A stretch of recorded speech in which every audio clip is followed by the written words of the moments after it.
আজকের এই পর্বে থাকবে বিশ্বকর্মা পুজোর পূর্ণাঙ্গ সময়সূচি, বিশ্বকর্মা পুজোর দিন কি কি করা উচিত এবং বিশ্বকর্মা পুজোর কিছু তথ্য। নমস্কার, আমি অচিন্ত। চলুন তাহলে সমস্ত কিছু জেনে নিই এই ভিডিওর মাধ্যমে। বিশ্বকর্মা হলেন দেবশিল্পী। তিনি আমাদের সমস্ত শিল্পীর অধিষ্ঠিত দেবতা। বিশ্বকর্মা পুজোর উৎসাহ কিন্তু অনেক প্রাচীন। বিশ্বকর্মা দেব হলেন পৌরাণিক দেবতা। তিনি সমস্ত কিছু নির্মাণ করেছেন বলে মনে করা হয়। বিশ্বকর্মা পুজো প্রতি বছর সেপ্টেম্বর মাসে পালিত হয়। রাশিচক্র অনুসারে তিনি পূর্ণা সংক্রান্তি তিথিতে জন্মগ্রহণ করেছিলেন।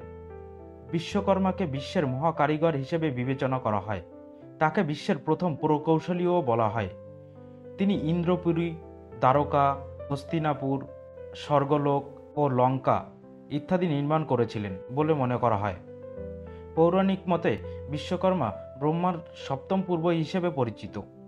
রাশি অনুযায়ী কন্যা সংক্রান্তিতে বিশ্বকর্মা পুজো পালিত হয়। এটি বিশ্বাস করা হয় যে কারিগর, শিল্প, কারখানার সাথে যুক্ত ব্যক্তিদের ভগবান বিশ্বকর্মার পুজো করা উচিত। এতে তাদের ব্যবসা ও কাজের অগ্রগতি হয়। এর ফলে তাদের সম্পদ বৃদ্ধি পায়। বিশ্বকর্মা পুজোর পূর্ণাঙ্গ সময়সূচি 17 সেপ্টেম্বর 2024 অর্থাৎ 31শে ভাদ্র 1431 মঙ্গলবার পালিত হবে বিশ্বকর্মা পুজো।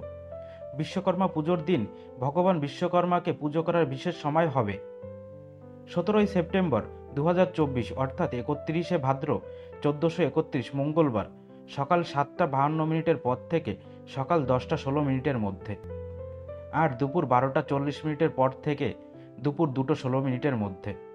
বিশ্বকর্মা পুজোর দিন ব্যবসার উন্নতির জন্য করুন এই কাজ।